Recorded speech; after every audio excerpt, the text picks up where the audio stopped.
Testing of Hyundai HGN50 air circuit breaker. The basic settings will be set by the customer.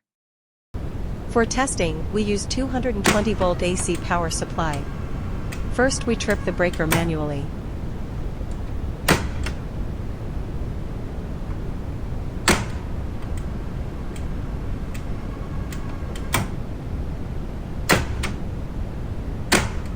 Then we trip the breaker with the help of the UVT.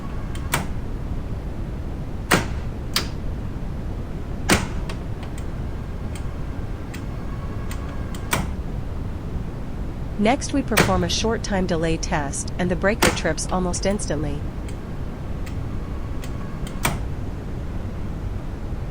And lastly we perform a long time delay test and after about 15 minutes the breaker trips.